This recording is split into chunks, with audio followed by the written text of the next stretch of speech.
नमस्कार.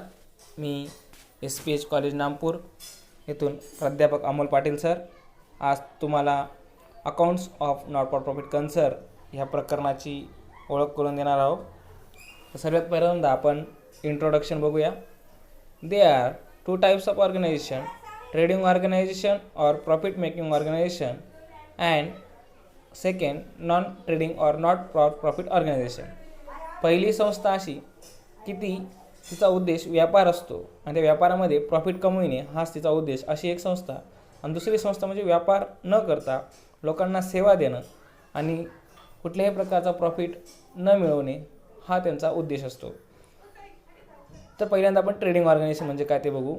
Trading organisation main object is to earn profit. They are engage in trading activities that is buying and selling of goods and services. Organization like sole trading concern, partnership, cooperative organization, public limited company, etc. are set up for the purpose of making profit. Final accounts which consist of trading and profit and loss account and balance sheet are prepared based of final accounts in a trial balance.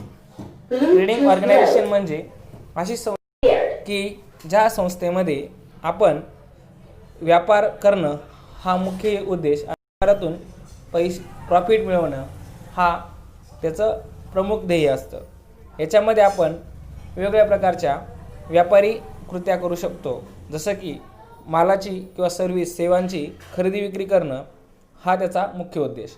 ऑर्गनायझेशनमध्ये आपण एकल व्यापारी संस्था बघू शकतो, सहकारी संस्था बघू शकतो किंवा सार्वजनिक संस्था बघू शकतो. अशा वेगवेगळ्या प्रकारचे सेटअप आपण या ठिकाणी बघू शकतो आणि त्यांचा सर्वांचा उद्देश एकच, प्रॉफिट मिळवणं. Final accounts which consist of trading and profit and loss account and balance sheet are prepare base of final account is trial balance. ह्या ट्रेडिंग ऑर्गनायझेशनमध्ये आपल्याला फायनल अकाउंट तयार करावं लागतं की ज्याच्यातून तुम्हाला वर्षभरातून किती प्रॉफिट झाला आहे हे लक्षात येतं. त्यासाठी प्रॉफिट अँड लॉस आणि बॅलन्स शीट ह्या दोन गोष्टी तयार करणं गरजेचं असतं आणि त्या गोष्टी आपण ट्रायल बॅलन्सवरून तयार करू शकतो. दुसरी जी ऑर्गनायझेशन होती ती होती not for profit organisation. Its main aim is to give service to its members or to the society at large. याचा मुख्य उद्देश म्हणजे समाजातील लोकांपर्यंत सेवा पुरविणे हा हिचा मुख्य उद्देश. They are not for profit making. ही संस्था कुठल्याही प्रकारच्या प्रॉफिटसाठी स्थापित झालेली नसते. They do not carry any trading activity or manufacturing activities. याच्यामध्ये कुठल्याही प्रकारच्या व्यापारी कृती किंवा मॅन्युफॅक्चरिंग कृती म्हणजे निर्मिती कृती होत नाही.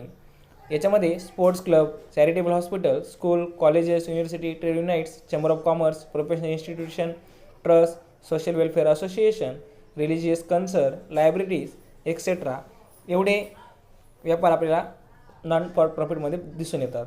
हे सर्व example not for profit organisation आहेत. त्यांचा सर्वांचा मेन ऑब्जेक्ट किंवा त्यांचा सर्वांचा मेन जो विषय आहे तो म्हणजे लोकांपर्यंत सेवा देणं. दे maintain the books of account in the different वे. आणि हे आपण वेगवेगळ्या प्रकारच्या मार्गातून हे अकाउंट आपण तयार करतो, मेंटेन करत असतो. जसं की as there motive is not a earn profit, not for profit concern do not prepare profit and loss account. सर्वात महत्त्वाची गोष्ट म्हणजे याचं जी प्रेरणा आहे ती म्हणजे प्रॉफिट न मिळवणे, लोकांपर्यंत सेवा देणे हा त्याचा मुख्य उद्देश. त्यामुळे ह्या ठिकाणी आपल्याला कुठल्याही प्रकारचं प्रॉफिट अँड लॉस अकाउंट तयार करावं लागत नाही. इन्स्टेड दे प्रिपेअर. मग आपण विचार जर केला तर मग इन्कम एक्सपेंडिचर दाखवायचं कसं, त्यासाठी आपण इन्कम अँड एक्सपेंडिचर अकाउंट्स हे तयार केलं जातं. Similarly they do not prepare trial balance but they prepare receipt and payments account. या ठिकाणी बेस म्हणून आपण ट्रायल बॅलन्सचा वापर न करता रिसिप्ट अँड पेमेंट अकाउंटचा वापर करत असतो. This organization prepare balance sheet to know the net worth of the concern on a particular date. पण याच्यामध्ये आपल्याला बॅलन्स शीट तयार करायचं असतं आणि त्याच्यातून आपल्याला पर्टिक्युलर डेटला जी तपशील माहिती हवी असते नेट कॅपिटलची ती आपल्याला माहिती पडते. Final accounts of not for profit concern consist of income and expenditure account and balance sheet. त्याच्यामध्ये फायनल अकाउंटच्या वेळेस कुठल्याही प्रकारचा आपण प्रॉफिट कन्सर्न करण्यासाठी इन्कम अँड एक्सपेंडिचर अकाउंट्स आणि बॅलन्स शीट आपल्याला तयार करावं लागतं. हे झालं इंट्रोडक्शन की ज्याच्यात आपल्याला एक गोष्ट लक्षात आली असेल की नॉट फॉर प्रॉफिट कन्सर्नचा उद्देश, मुख्य उद्देश जो आहे तो आहे सर्व्हिस देणं, कुठल्याही प्रकारचं प्रॉफिट न मिळवणं. तसं मिनिंग जर विचारात घेतलं तर not for profit concern are those concern which are not started to earn profit but to give qualitative service to its members and society at the minimum charges. तर आपण जर विचार केला की आपण याचं मिनिंगमध्ये जर बघितलं की आपल्या लक्षात येतं की अशी संस्था की ज्या संस्थेचं कुठल्याही प्रकारचा उद्देश प्रॉफिट मिळवणं नसताना लोकांपर्यंत जी उत्तम दर्जाची सेवा आहे ती सेवा समाजातील प्रत्येक लोकांपर्यंत पोचावी आणि तिचा कमीत कमी खर्च व्हावा, हे या संस्थेचा मुख्य उद्देश. Their main objectives is to provide social service and to promote art, culture, sport, education, etc. याच्यात महत्त्वाची गोष्ट म्हणजे असं की याचा महत्त्वाचं उद्देश जर आपण बघितलं तर समाजातील जी सेवा आहे त्या सेवांना प्रमोट करणं, त्यांना आपण प्रमोट करू शकतो. जसं काही कला असेल, संस्कृती असेल, खेळ असतील किंवा शिक्षण असेल, हे उच्चवर्णीय बनवण्यासाठी आपल्याला ह्या संस्था कामात पडतात. The nature of this concern are different from profit organisation. हिचा जो स्वभाव असेल, या संस्थेचा स्वभाव म्हटल्यानंतर जी रचना आहे ती रचना प्रॉफिट ऑर्गनायझेशन संस्थेपेक्षा फारच वेगळी आहे. Not for profit concern collect income through subscription, admission fees, donation etcetera.